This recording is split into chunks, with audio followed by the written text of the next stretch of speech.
الحمد لله رب العالمين والصلاة والسلام على أشرف الأنبياء والمرسلين سيدنا محمد وعلى آله وصحبه أجمعين أما بعد السلام عليكم ورحمة الله وبركاته. Құрметті мұсылман бір туғаным, Аллах Тағала өзінің танышқандығыменен кейбір ибадаттарды кейбірлерінен өзгешелеп қойған. Аллах Тағала кейбірлерінен айырмалап қойған. Аллах Тағала өзі бұйырған бұйрықтарға, ибадаттарға арғандай уадаларды, соғыптарды, сыйлықтарды уада берген. Мына ошол инсандың қиямат күнінде бейішке кирүүсүнө себепкер боло турган дагы ибадаттар бар. Ким мына ошол ибадаттарды, амалдарды аткара турган болсо, Аллах Таала бул пенделерине бейиштен уада берген. Алардын тозоктон сактап, бейишке кирүүсүн өз кепилдигине алган.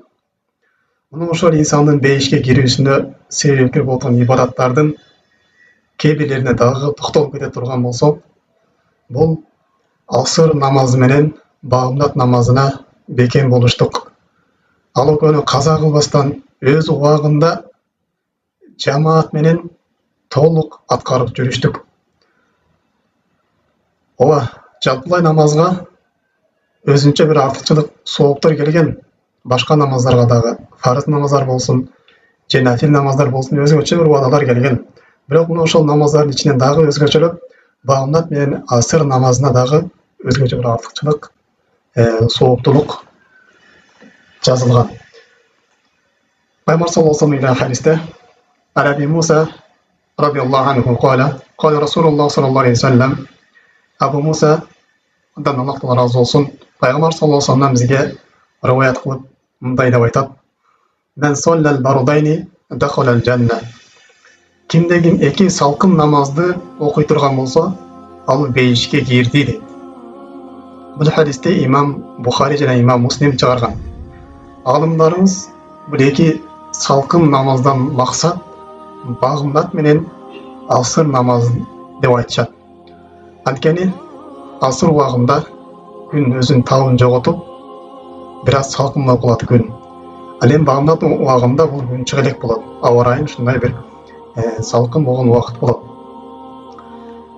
Жана ошондой дагы башка хадисте Пайгамбар саллаллаху алейхи ва саллям айтат: "Ла ялижан нара ахадун салла кабла тулуи шамси ва кабла гурубиха."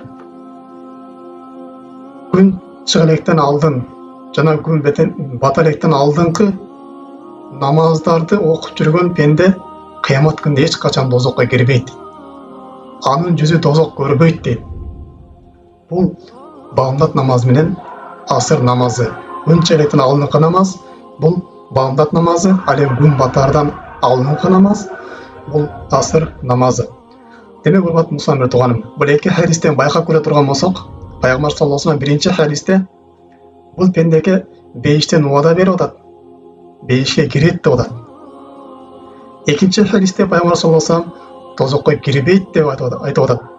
Демек, багымдат менен асыр намазын өз багымдап жүргөн киши бул кыямат күнүндө жүзү дозок көрбөйт экен.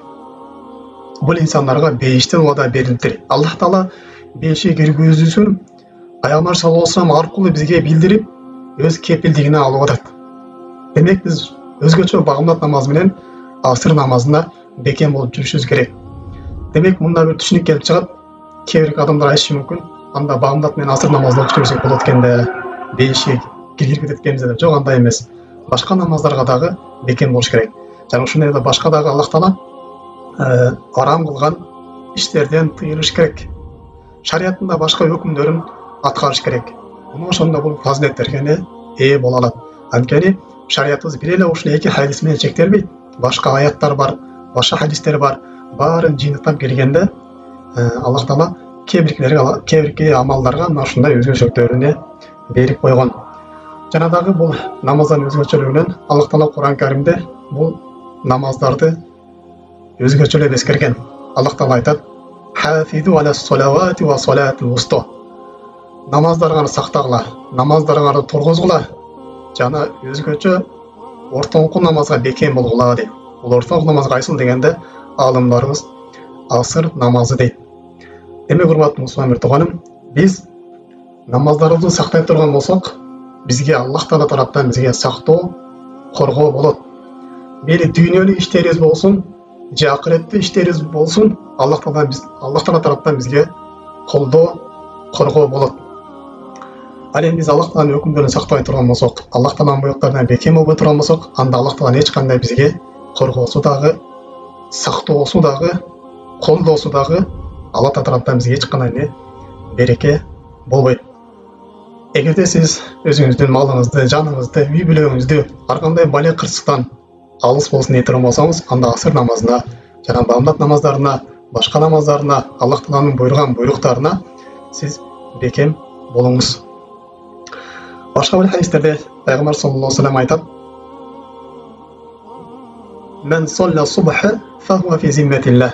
Фанзур я бини Адам, ла ятлубаннака Аллаху мин зимматиги би шайин."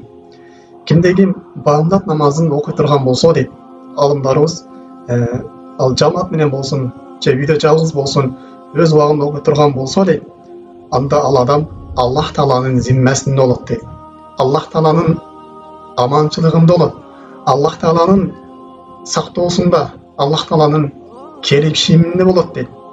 Аллах Таала эми ошол өзүнүн келишиминдеги нерседен бир нерсени сизден сурабасын дейт да.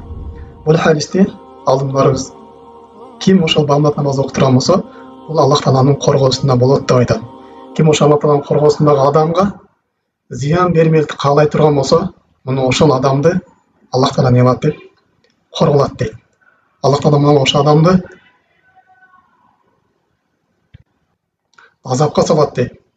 Аллах Таала кимдеги бамдат окуп турган болсо, Аллах Таала мына ошол адамды өзүнүн зиммасына, өзүнүн келишимине алат дейт.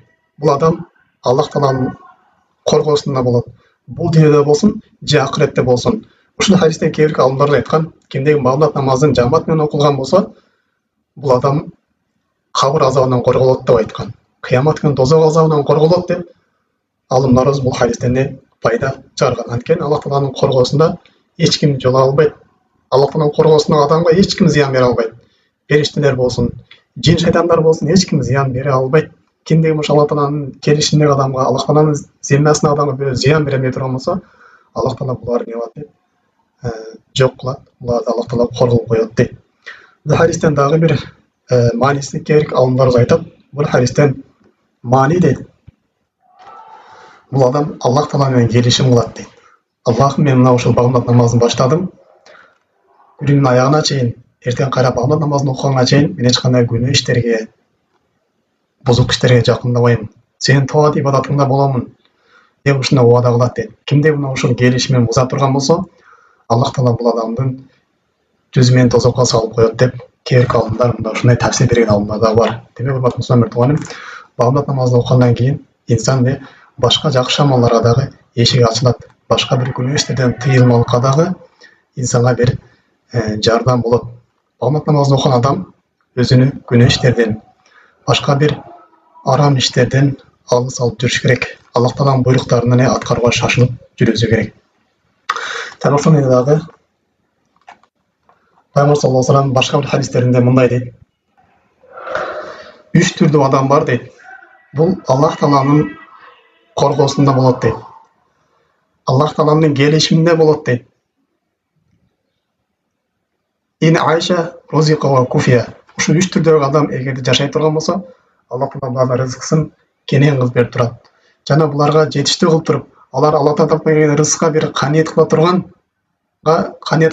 даражага бир аларга тавфик берет дейт. Эгерде алар өлө турган болсо, каза боло турган болсо, Аллах Таала аларды бейишке киргизет деп Пайгамбар бир хадисте айтат. Мына ошол үч түрдүү адамдын бирөөсү бул мен хорожил масжид фахуа домин Аллах Таала. Ким жамаатка намаз окуйм деп чыга турган болсо, бул Аллах Тааланын коргоосунда кепилдигинде болот дейт. Демек урматтуу мусулман бир тууганым, кимдеги бул бамдат намазын же башка намаздарды жамаат менен окубай турган болсо, бул намаздарга бекем болбой турган болсо, бул адам Аллах Тааланын кепилдигинен чыгып кетет. Шайтандын айламасына түшүп калат.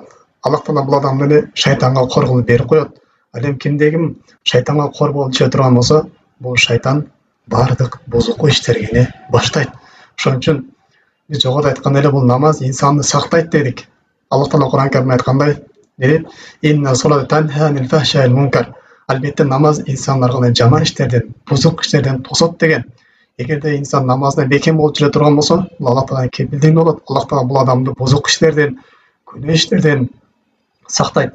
Жана ошондой Аллах Таала бул адамды ар кандай шайтандан, ар кандай көз тийүүдөн, бирөөлөрдүн көрө албастыгынан, ар кандай жин оорудан, ушундай жаман нерселерден, көзгө көрүнгөн болсун, көрүнбөгөн болсун, ар кандай жаман оорулардан бул инсанды Аллах Таала сактап коет. Ошон үчүн биз багымдат намазын жана асыр намазына өзгөчөлүк бекем болушубуз керек.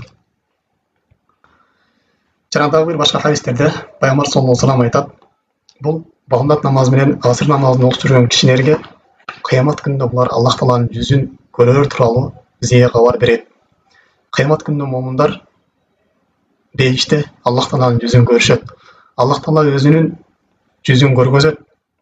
Бейиште ушундай инсандар бейиш жыргалчылыктарында жыргап, оонап, жыргап жаткан кезинде Аллах Таала аларга бир ушундай жарыя берет. Мен силерге мындан дагы жакшы бир сыйлык берейинби? Силерге жакшы жаза көргөзөйүм дегенде бейиштеги пенделер эмне дейт? "Я Роб, биздин күнөөбүздү кечирип бейишке киргизбедиңби? Бизди тозоктон сактабадыңбы? Биз бейишке ушундай жыргалчылыктар бербедиңби?" деп жыргалчылыктардын санын эсептеп айтышат. Ошондо Аллах Таала силерге мындан дагы жыргалчылык, өткөн жыргалчылык бар деп нейлап, Аллах Таала өзүнүн жүзүн көргөзөт. Мына ошол багымдат менен багымдат менен асыр намазына бекем болгондорго мына кыямат күнү Аллах Тааланын жүзүн көрүүнү насип этет. Бул тууралуу Пайгамбар саллаллаху алейхи ва саллям айтат: "Иннакум сатаrawna rabbakum kama tarawna al-hazal qamar." Пайгамбар саллаллаху бир күнү ошол ай толуп турган кезинде чыгып туруп, "Силер мына айды көрүп турган сыяктуу эле кыямат күнүндө Робуңарды көрөсүңөр" дейт. "La tudamuna fi ru'yatihi." Аны көрүүдө эч кандай бири-бириңерге зыян бербейсиңер дейт. Эч кандай кыйынчылык болбойт. Кандай айды бүгүнкү күндө кыйналбай, талашпай көрүп аткан болсоңор, кыямат күнүндө Робуңарды да ушундай көрөсүңөр дейт. فَإِنْ أَلَّا تُغْلَبُوا عَلَى الصَّلَاةِ قَبْلَ طُلُوعِ الشَّمْسِ وَقَبْلَ غُرُوبِهَا فَافْعَلُوا дейт. Эгерде силер күн батаар алдындагы жана күн чыгаар алдындагы намаздарга бекем болуштук колуңардан келе турган болсо дейт, мына ушул нерсени кылгыла деп Пайгамбар саллаллаху айтат. Демек, кыямат күнүндө Робдун жүзүн көрүү бул багымдат менен асыр намазына бекем болгон адамдарга не берилет дейт. Анын жаза сыйлыгы мына ушундай болот деп Пайгамбар саллаллаху айтат. Анткени бул багымдат менен асыр намазында инсандар ушу иш менен алек болуп, иш аябай кызып калган кез болот. Бул дүйнөдөн арылып намазга келиштик. Аллах Тааланы эскерип намазга туруштук аябай кыйын болот. Инсан өзүн жеңип намазга келиштиги кыйын болот.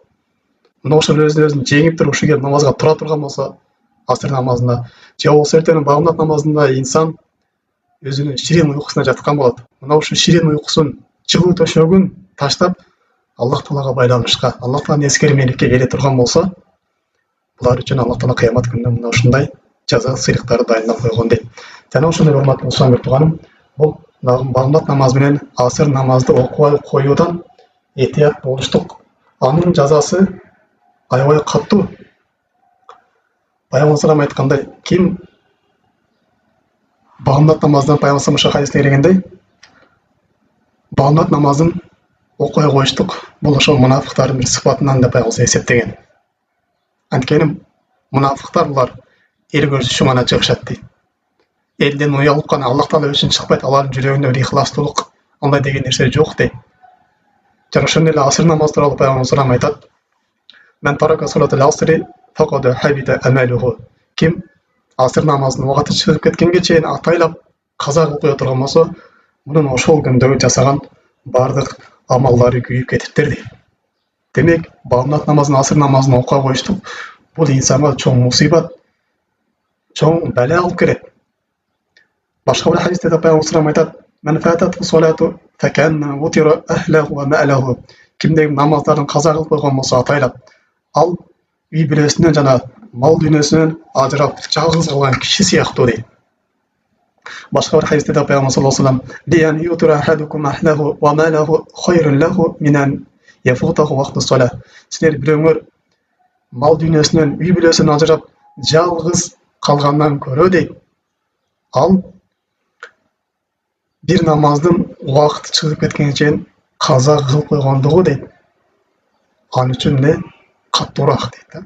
Сен үй бүлөңдөн ажырап, бала чакаңдан ажырап, мал жаныңан ажырап жалгыз калганыңа караганда дейт, бир намаздын убактын чыгарып коюштугуң чоңураак күнөө деп Пайгамбар саллаллаху алейхи ва саллям айтат.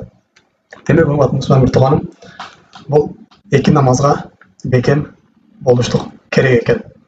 Жана ушуну эле Аллах Таала башка бир аяттарда айтат: وَمَنْ أَعْرَضَ عَنْ ذِكْرِي فَإِنَّ لَهُ مَعِيشَةً ضَنكًا وَنَحْشُرُهُ يَوْمَ الْقِيَامَةِ أَعْمَى. Кимдеги менин зикримден жүз өтө турган болсо, ал үчүн бул дүйнөдө кыйналган жашоо болот жана кыямат күнүндө алар көр абалына тирилет дейт. Демек, урматтуу мусулман тууганым, биз бүгүнкү күндө Аллах Тааланын ибадатына, Аллах Тааланын парыз кылган багымдат асыр намаздарына бейкапар боло турган болсок, алардан жүз өрө турган болсок, аларга көңүл койбой турган болсок, аларга маани берип окуп жүрбөй турган болсок, Аллах Таала бизге маани бербейт. Бизге дагы Аллах Тааланын сактоосу болбойт. Аллах Таала бул дүйнөдө биздин жүрөгүбүзгө донка кыйналган жашоо берип коет. Канчалык мал мүлкүбүз кенен болсо дагы, дүйнөбүз кеңири болгон болсо дагы, бирок Аллах Таала биздин жүрөгүбүзгө рахат бербейт. Биздин жүрөгүбүздүн кыйналган тар жашоо берип коет. Ал эми кыямат күнүнө барганда не Аллах Таала өзү сактаган болсун, кабыр азабында жана тозоктон катуу бир азап берип коюштугу толук мүмкүн. Ошон үчүн, урматтуу мусулман тууганым, бул эки намазды сактап жүрүүнүн бардык себептерин алган шашылыңыз.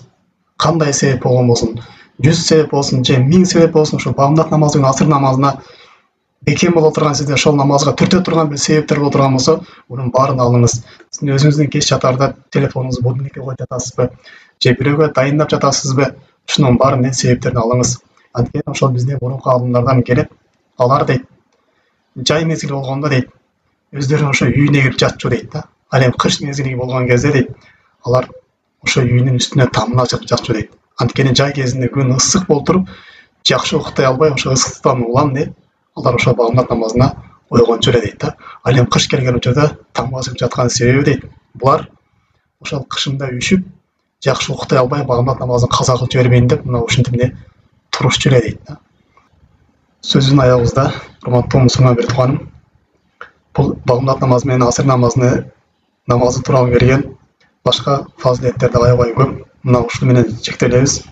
Аллах Таала баарыбызга мына ушул намаздарга бекем болуп жүрүүгө тауфик берсин. Кыямат күнүнө Аллах Таала бизди өз сактоосуна алып, өз жүзүн көрүүгө насип кылсын. Субханакаллахумма бихамдик, ашхаду ан ла илаха илля анта, астагфирука ва атубу илейк. Ассаламу алейкум ва рахматуллахи ва баракатуху.